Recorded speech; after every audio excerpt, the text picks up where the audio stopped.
Hey guys, welcome back to the Gut Girls podcast. So, today we are clearing up one of the biggest misunderstandings in nutrition, and that is what is a protein, what is a fat, and what is a carb. Because somehow, I'm going to be honest, we've reached a point where peanut butter is considered a protein and fruit is considered sugar. I'm saying that in air quotes if you guys aren't watching. And avocado, well, Dan and I were laughing when we were kind of scripting this is like avocado is assigned to all three macronutrient groups. You know, one day someone tells us it's a fat, one day someone's like, isn't that a carb? And the next day someone's like, oh yeah, I had avocado, isn't that my protein?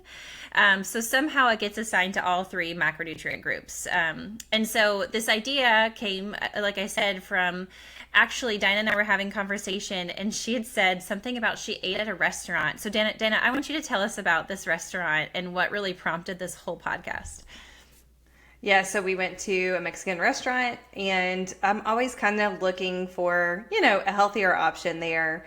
And I saw that they had one that was called an avocado bowl, and you can put, meat on it or whatever. So I did mixed meat with steak and chicken. And then when it came out, it was literally, it had to have at least been one full avocado in it. But honestly, it was so big that it could possibly have been two, it was like more than just one avocado. GMO avocado, we'll say. It was huge. Yeah. And so it was on steroids, I guess. Yeah. And so I purposefully just kind of cut it in half, almost kind of in my mind, sort of with my fork a little bit, where I was like, well, I know that I don't need this huge whole entire avocado. And so Angela and I started talking about that because I was like, man, you think an avocado is healthy, yeah, I'll eat the whole thing. And so I have steak and a chicken and avocado. So this seems like a great meal, but it was actually too much avocado. And so that's why I went ahead and split it in half. And that's what kind of started this whole podcast in the first place. Yeah, we wanted to talk about that. And it's interesting because I know even personally, if I eat if I would have had that whole avocado, I would have ended up probably with some abdominal pain later. I just don't handle a ton of fat because we're not meant to eat that much fat in a serving, right? And I've learned my own body's language over the years, but just the thought of that, every other person would have ate the whole thing, right? So Diana, keep going and kind of give us some of the big concepts here that most women you and I've talked about just don't understand. Yeah, I'm going to throw my friend here. I'm going to throw her in. My best friend is 66. She's going to listen to this podcast to know that this is her that I'm talking about. But she started working with us in, I would say 2021, something like that. So, 4 years or so ago. And she has really done a major transformation in her daily habits, her nutrition, her gut health, really kind of everything. She's kind of bought into this whole idea, kind of like me, where it's really about, making sure that your gut is happy and healthy and, living this lifestyle to try to drive down the nervous system and all this stuff.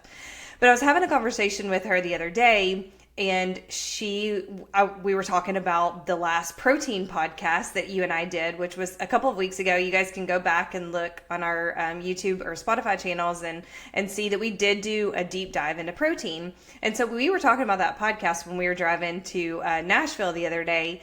And she was like, it's interesting, when I was listening to that podcast, I didn't know 4 years ago when you told me to eat protein, I didn't really know what that meant. Of course, she was like, of course, my mind kind of went to, chicken or beef or whatever. And so she kind of knew like that, but she didn't know how much, what kind, what to do, or anything, like how to prepare it really or whatever. And so even her at the time in her 60s, she was like, when you said to, prioritize protein, I didn't really even know what that meant. And so she obviously has learned over the years what that means and now can really educate her family and her friends and stuff about, what it looks like to have protein at every meal and what some different options are in that. So those two reasons are why we kind of came up with this podcast. We really wanted to, especially going into kind of the beginning of a new year, let's go back to the basics, right? Let's look at these macronutrients that we've all heard about for years. But, this food pyramid that you learn about at school, which is so wonky, I'm just going to say it out loud. I don't know. It is like crazy when you kind of look at it, what that actually looks like. And, it is meant to just kind of be a guide, but it's not the right guide for our kids. And so, let's look at those macronutrients. What's a protein? What's a carb? What's a fat? Let's kind of break it down here. Yeah, so that's what we're going to jump into. And like Dana said, this is actually great as you guys start thinking about what you want next year to look like. Casting vision, not resolution, just casting a vision for like, what do I want? Let's say this time next year, so December of 2026. What do I want to be able to look back at in the year of 2026 and be proud of? And I would say mastering the concept of these macronutrients will get you 80% of the way in your health, honestly. So let's dive into what is a protein. So guys, protein is the building block of your gut lining, your muscles, and also your hormones and your neurotransmitters. So like I just said, if you guys can really put intentional effort into this in 2026, you're going to see your gut lining improve, your muscle, like even definition get better, your hormones get more optimal, and your brain health get more optimal. No New Year's resolution is going to hit that many things at once, right, Diana? So knowing what protein is, it keeps you full, it stabilizes your blood sugar, and it gives your body structure. Okay, so if you're asking, hey, Angela, get to the point, what is a protein? Okay, so some real examples like chicken, turkey, beef, fish, eggs, Greek yogurt, cottage cheese. Yes, also protein powder, but you can see like that's at the last of my list because Diana and I want you getting this from whole food sources. Diana starts her day every morning with bone broth, which does have protein in it. It's got like the rich collagen. And if you are someone that has to start your day, if it's a busy morning with protein powder, that's fine if it's in a smoothie, but we're actually going to talk about what that smoothie needs to look like. So remember that I didn't start my protein list with protein powder. I ended it because we really want you to shoot for real food. But here's the big misconception. Peanut butter, hummus, quinoa, beans, and nuts, they are not protein dominant foods. I'm like envisioning you guys like pulling your car off the road right now, being like, wait, I got to write this down. So hear me. These are fats or carbs with a little protein sprinkled in. Okay. So I'm going to repeat that. Peanut butter, hummus, quinoa, beans, nuts. They're good, healthy sources of food, but they're actually either fat or carbs with a little protein sprinkled in. They're not like a protein bomb. So like a real scenario, that we hear all the time would be like a client that has said to us, like, I start my day with peanut butter toast and that's my protein. Guys, Diana and I are here to tell you that's not a protein. That's a carb with a fat on top. So no wonder this client is exhausted by 10 a.m. Right, Diana? Yeah. And honestly, when a lot of times people come to us and they're like, oh, well, I eat healthy, and we're like, okay, well, tell us about your day. Just go ahead and start with breakfast. And they come with us and they say, I eat oatmeal with berries and I put some almond butter in there or something like that. But I'm still hungry and I can't figure out why. And it's because that's still not a protein dominant meal. And so we hear that all the time. And then we also hear, of course, the protein bars. And I'm guilty of this too. A protein bar is so easy to grab. But a lot of times the protein bar is going to have, 6, 7, 8 grams of protein, something like that. And like 28 grams of sugar. I just made that up. But, it's going to have this like massive amount of sugar. And so that's really more like a candy bar. It's not really going to give you this fuel that you need. Maybe like a quick sugar spike, but it's not going to really truly fuel you. And so, or fill you. So a balanced meal, a balanced breakfast would have more like 25 to 30, maybe even 35 grams of protein to start the day. And so if the real test, like when you do that, when you really start that, if you're an oatmeal with berries and almond butter, just like I just said, or a protein bar or something like that, swap it around. If that's the first thing that you try right here at the beginning of the new year, swap that around, really try to aim to get 20 to 25, 30 grams of protein in, and then test it, right? And be like, am I hungry by 10 a.m.? No, I'm not. I'm able to make it till lunchtime, right? So it's not necessarily a discipline issue. It's more of a macro issue, not eating the right macronutrients. Yeah, and you just talked about lunch, so I'm going to jump there because another scenario we hear from clients all the time is, "Hey, I had hummus and carrots for lunch," and the question they really have for us is, "Why am I crashing by 2:30, 3 p.m.?" And that's because that lunch had almost zero protein, and if I'm being about that specific scenario, if I'm being honest, almost 0 calories. Like hummus and carrots for lunch, guys, that's like a snack. You know what I mean? It's not a meal. So hummus is primarily a fat and a carb, right? And carrots are carbs. So that wasn't a meal, it was a snack. And we kind of, Diane and I laugh, we're like, it's a snack wearing a costume as a meal, right? So and then another one I can think about is let's talk about the smoothies. I think I'd mentioned we were going to talk about smoothies. So people will say, like, my smoothie has banana, spinach, chia seeds, and almond milk, and that's their breakfast. And I applaud you guys. We're not like here to make fun of you. Don't think that. It's just someone has to have the real conversation with you. We applaud you because we're like, at least you're not having, gosh, McDonald's, right, on the way. A Hardee's breast biscuit. Yeah. So it's like good, better, best. You're on your way up the ladder, but let's get you all the way. So my answer to that, if you had a consult with one of us, would be like, okay, but where's the protein in that smoothie? This is where the protein powder can come in handy, or adding Greek yogurt, like a spoonful of Greek yogurt to, that smoothie could add additional protein. So really that breakfast that they're having, or if it's a smoothie for lunch, it's really just practically all carbs and some fiber. And then that's to answer the question of that client, like that's why you're having the crash at 2:30 or 3. So protein needs to be intentional. Absolutely. And then, but we think about protein and then we talk about meat. And then so people are like, well, I don't like to eat meat in the morning. I don't want to eat breakfast. It does take a little bit of training if you're not used to eating breakfast in the morning. But what I would say is if you don't like to eat meat, you can start with a smoothie. That's fine. And that's why smoothies exist, right? That's why these companies created these protein powders that are, from great sources. Some of them are from great sources. That's a whole nother conversation talking about the protein powder quality.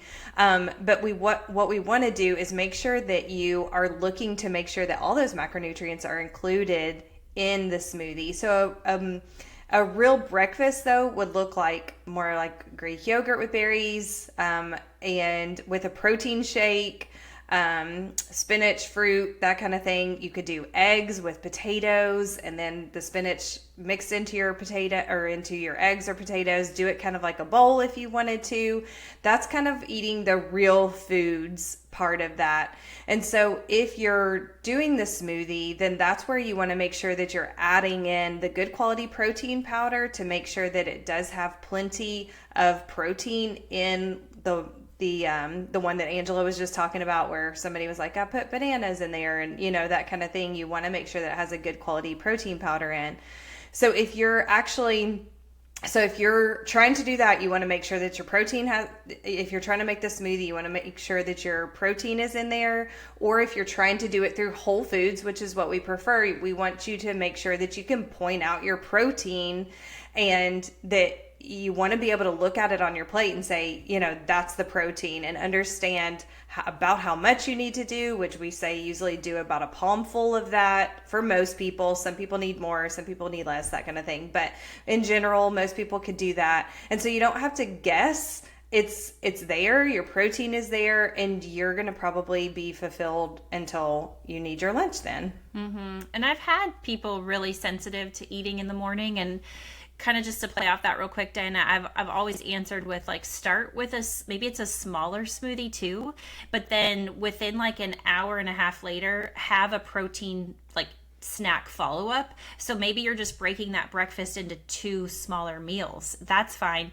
because what that first bite of protein is doing in the morning, guys, is it's starting your metabolism. Protein feeds metabolism. You want to lose weight, start with a bite of protein in the morning, and it will actually draw you to be hungrier for more protein. So if you have a sensitive gut, start with a small protein shake in the morning, but then have something, maybe that's the egg, the hard-boiled egg, or the Greek yogurt, or whatever it is, the Applegate sausage, an hour and a half later, to continue feeding the protein, so that your metabolism continues to be driven all day long. So that's great. I love that we kind of tackled protein there. And if you have any other questions about protein, send them into us. Dana, what's the email that they can send some questions into us if they do have a question about anything that we're talking about on here? Yeah, so questions at gutgirls.health. You can send those in there. And then if you, or, send us a message on our Instagram or something like that. We love to listen to what you guys are talking about. And that's what we turn around and talk about on the podcast. So send us those questions. Yeah, it's a good way to get your questions answered. But then let's dive into carbohydrates. So we're going to hit all macronutrients. So what is a carb? So now that you know what a protein is, so carbs are your body's energy source. And I would say your microbiome's favorite food. Okay, but hold tight. So it's real carbs like fruit, potatoes, rice, oats, I think quinoa, beans, squash. Those are your real carbs, not the sugar, right? Not the donut, not the cake and all that, and not the drinks, like, not to not call anyone out, but like the venti style latte that you're getting, it's going to be mostly sugar. Hate to burst your bubble, but so the real carbs, what are they? And going off of that, let's give you a real scenario that we get. So we have people all the time that say, I try not to eat fruit because it's sugar. And I kind of, again, I chuckle at that because, guys, fruit is not the enemy. Fruit is a whole food, and it does have fiber and antioxidants and water. So you can get actually a lot from fruit, and it can digest beautifully when it's paired with, guess what? Protein, right? So I think people get confused because they're like, well, I'm not going to be eating a ton of fruit, but yet we see them, Diana, holding like I said, a venti, style drink, and it's like, oh gosh, there's such confusion then around where you're getting your carbohydrates throughout the day. And so the other one that I hear commonly is that vegetables are carbs. And yes, they are. Vegetables fall under carbohydrates, but they're slow carbs that are full of fiber. So they're a little bit more of that like smarter carb, right? They've got fiber in it. Like we said, even the fruit, like it's got fiber and antioxidants. So that actually slows the digestion of that carb down versus, like Dana, you said, that sugar crash, where if you're eating a sugary carb, there's no fiber in that. There's no, nothing to slow down that digestion. It's just that quick boost of energy. But then with that quick boost of energy comes a quick crash and a hard crash, right? Yeah. And then, my mind just kind of immediately jumps to the scenario where people are like, I'm cutting carbs. And, but we find out they're still eating oatmeal and sweet potatoes and beans and those kind of things. And so I think what they're actually meaning is I'm cutting white flour, so that, because a lot of times when we ask them, they're like, well, I don't eat bread, or I'm not eating crackers, I'm not eating bread. And so that's really what they're saying. And so there is a difference. The beans, the rice, the sweet potatoes, those are not the problems. It's the imbalance of the meals, just like we were talking about earlier, making sure that you don't have adequate protein. It's just an imbalance of what your plate actually looks like. And so then, people ask about corn. Is that a vegetable? Is it a carb? It is a carb. And it's the same thing for potatoes, just like I said just a second ago, and that's okay. And just like you said, it's not necessarily the enemy, or it's not a villain or whatever. It just has to be eaten in the right portions and in the right ratio to the protein you're eating. And it also kind of depends, eating the carbohydrates, on your level of activity. We have a basics guide and a nutrition guide, and one of the things that we talk about a lot on those is, do you have a sedentary lifestyle? Do you have a moderately active lifestyle? Are you super active? And so that makes a big difference in the amount of carbs that you eat as well. Yeah. So it's so interesting. I'm hearing you say that, and I'm like, okay, I'd imagine our listeners can become overwhelmed by some of this. So I want to say it one other way, and then maybe one thing to drive home with. So another scenario that we hear often is like, hey, I eat a salad. So then that's the other side of it, where they're like, I eat a salad with chicken for lunch, so I don't have carbs, and I'm still exhausted by 2. So what are y'all talking about? You know what I mean? And Diana nailed this, but you guys might have missed it, so that's why I want to repeat it. If that's you, it's okay. You ate protein and fat for lunch, but then there wasn't any carbs in there. So remember I just said carbs are what your body, like, it is the fuel for your brain. Your brain runs on glucose, and you get glucose directly from carbs.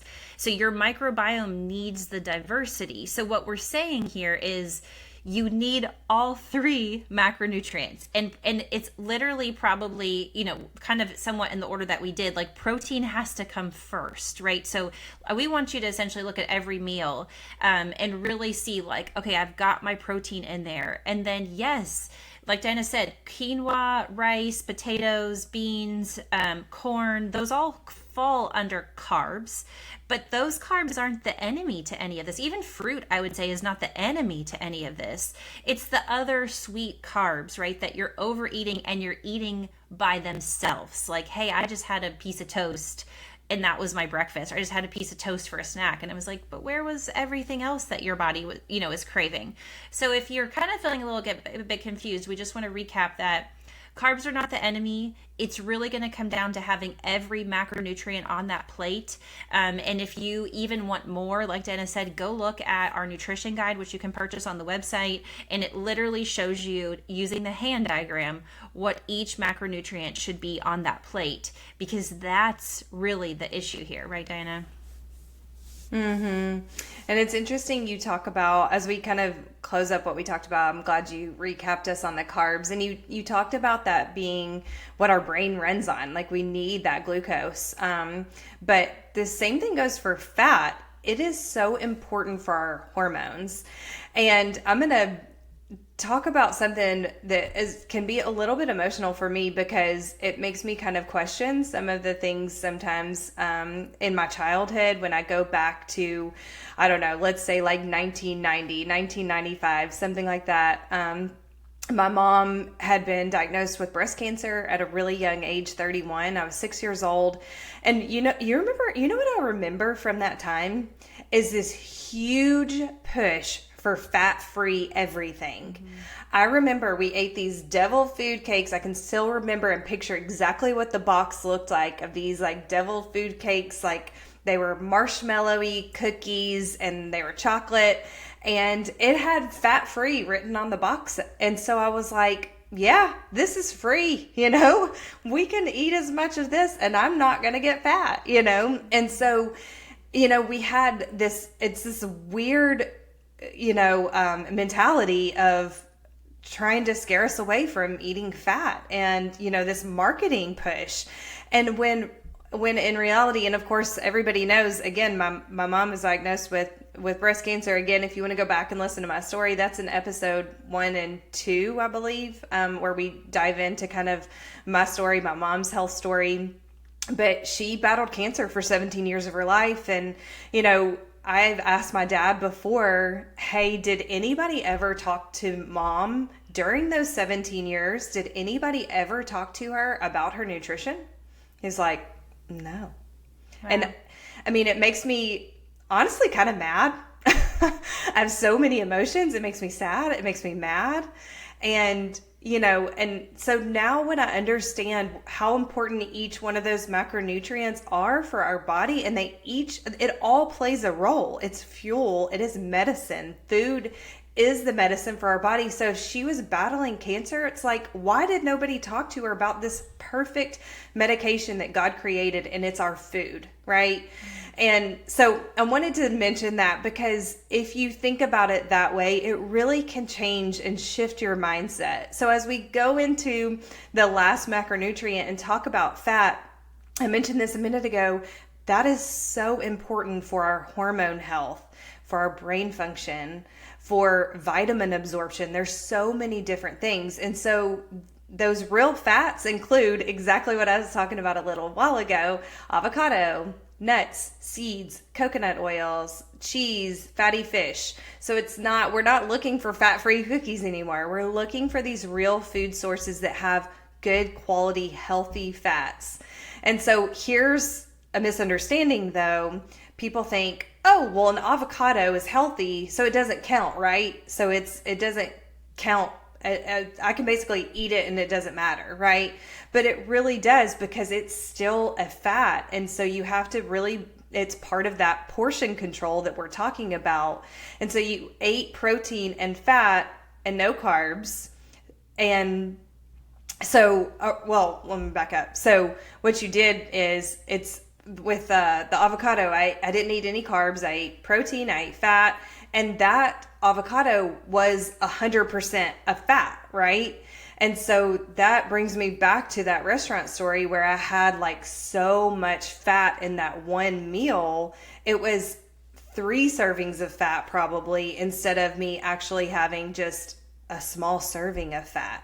So that's why I cut it in half to bring the other home, because it was just way too much for really what that portion control should have been for me. Yeah, so if you guys are catching on, like, we're kind of telling you the extreme on both ends of these macros: having too much, not having enough, and then having too much, because that tends to be where our culture, it's like one extreme or the other. You're either all in, you like, it's the carnivore diet, I'm eating all the protein in the world, but then you're missing the other macros. Or it's like, like Dana said, like, I can't tell you guys how many women we've coached over the years that was why they weren't losing weight, was they had so much high fat in their diet. I mean, it was like Dana said, it's so good for you and we need it, but it's the balance of it, because we've seen people eat, like, I've looked at their macronutrients and it's just overloaded with fat, and then they want to understand why, they're not losing weight. It's like, well, because your body also needs the balance of proteins and carbs. Your thyroid needs carbohydrates. Your metabolism needs protein. That's why. But it also takes me back. What's so interesting, when I was listening to you talking about fat, Dana, I couldn't help but think, because I hear this all the time, and I have 2 girls and you have 2 girls, but I think about, one is their brain function, where parents will say, like, and I'm particularly going to pick on girls because I have them, guys, but this goes for boys too. But it's like, my little girl can't focus, or she's got huge emotional swings from one end to the other, and I don't understand where it's coming from. Or maybe they've got ADHD, you know what I mean? Like, whatever it is, we start putting labels on them, and then they get their cycles. I mean, think about these, little girls, they're getting their cycles at like age 10 and 11, and they're horrible cycles for them. And it just breaks my heart to think, like, the average standard American, the little girl, what you just named, the avocados, the olive oil, the coconut oil, the fatty fish, the nuts and seeds, they're not eating those. The standard American little girl that's 10 years old, she's not eating any of that.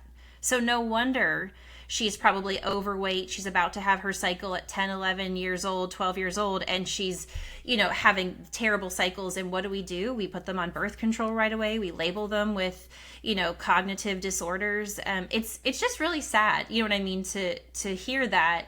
And so I did want to point that out, just for anyone listening, like, it really is going to go back to the diet and getting these kids to eat healthy at a really young age. And we're responsible for teaching them that, right? So I love that you get to go out with your girls, Dana, and they see you do that. I mean, that's huge. Like, you're influencing them and you're teaching them every step of the way.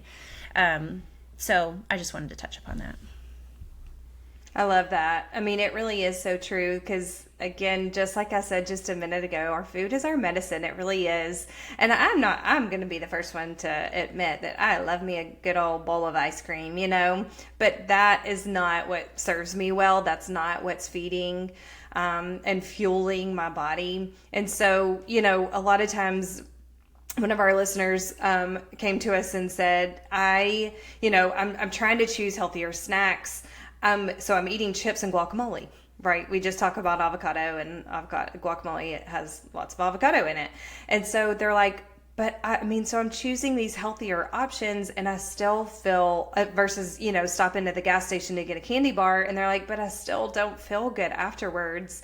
And most likely it's because it is a huge amount of fat, and because of course it depends on how much they had, plus you couple in the inflammatory oils in the chips, and then you don't have any protein with it, and so you just kind of feel like crap, really, right? And so it really comes back to the balance, and that's where we would say, eat maybe a little bit of Applegate turkey or something like that, and once you kind of eat that, then you'll sort of fill up on the protein, right? Because we're focusing on protein.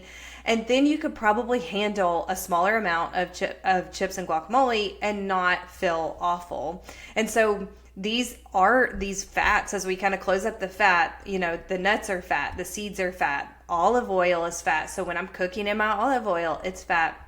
They're healthy, but they start to add up fast. And just like you talked about with, as we were trying to balance this out, it's like somebody can probably get on here and say, oh my gosh, this is so confusing. I'm supposed to eat avocados and I'm not supposed to, but it's really all about the balance and the portion. So I go back to the nutrition guide a little bit, where it's like really making sure that the portion size is right for you. And again, you can get to our nutrition guide through gutgirls.health. That's our website. So Angela, pull this all together for us a little bit. For those people that may feel kind of confused, because you mentioned it a minute ago, we're doing like one extreme to the other. Help us kind of balance it all out now. Yeah. So, okay, if we're putting it all together, the takeaway is a balanced meal. And that has one protein, one carb, one fat, and then look at it and see what's the color of the whole meal, because we want to eat the rainbow. So if that's what we're really trying to get you to take away: one protein, one carb, one fat. And then, like Diana said, if you want to get even more specific, that's where in the nutrition guide we literally tell you how much your specific body needs of that protein, carb, and fat. But that's the takeaway here. And an example, if you guys are more like a listener of like, well, just give me an example, that would be like, okay, if I had chicken with some sweet potato and then a half an avocado and then some veggies. Okay, so I've got the protein, which is my chicken. I've got the sweet potatoes. I've got a small amount of fat. I mean, a half, depending on the size, I would probably even do a fourth, to be quite honest, because you're probably, let me tell you, we probably cooked your chicken down in some kind of oil, right? So that, like Diana said, that oil adds up fast. So, or your veggies even. Or your vegetables, yeah. And then you've got a side of veggies. Now, again, I'm going to remind you, I just said it, but if you're like, but how much then? Really, guys, it's the hand diagram. That's what's in our nutrition guide. That's what we're saying. Go back to the nutrition guide. The hand diagram tells you exactly how much, and your hand goes with you everywhere. So in a restaurant, you'll know exactly just by glancing at your plate how much you need to eat.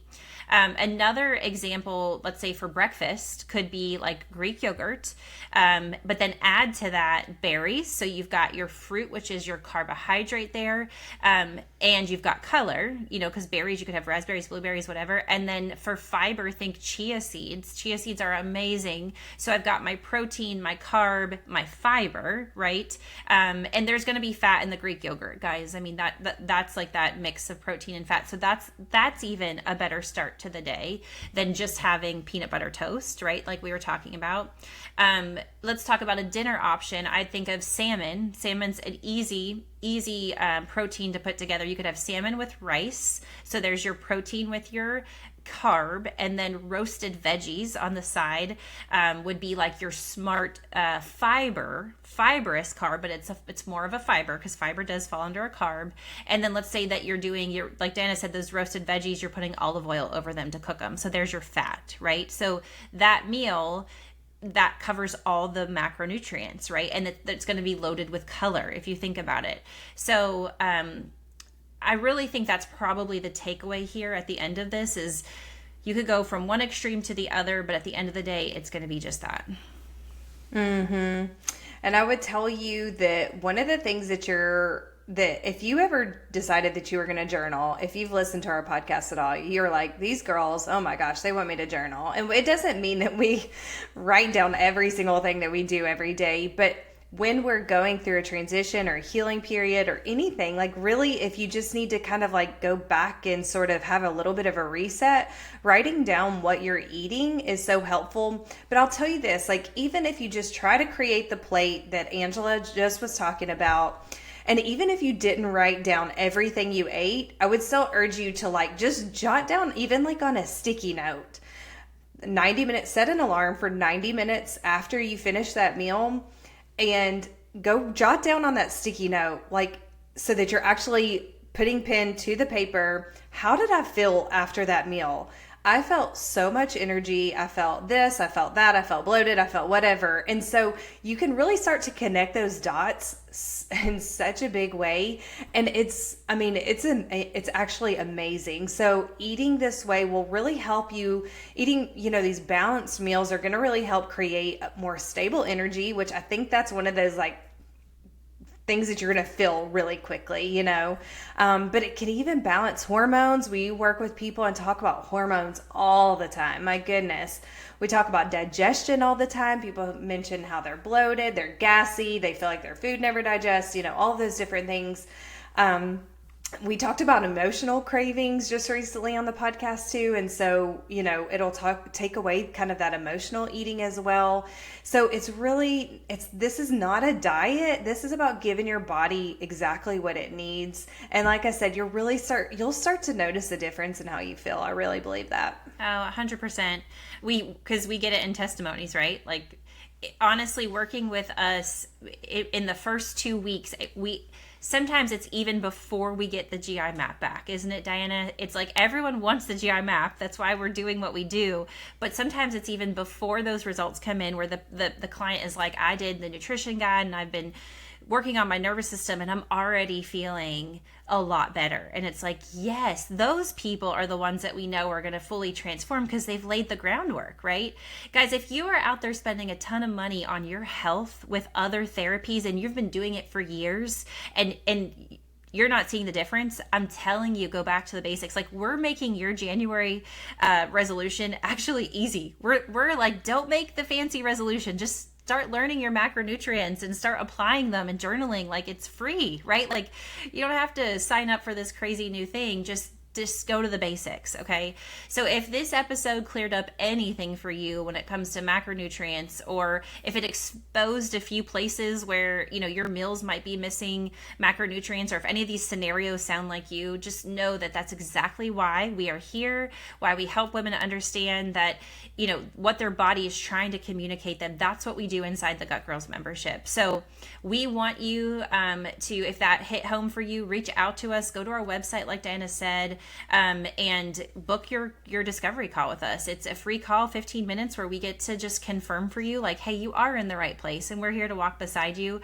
So we can't wait to hear from you in one of those calls. And we just hope that this helps launch your 2026 vision for your health and well-being. The Gut Girls podcast is for educational purposes only and is not intended to diagnose, treat, cure, or prevent any disease. We are not acting as licensed medical professionals. Always consult your doctor before making any changes to your health routine.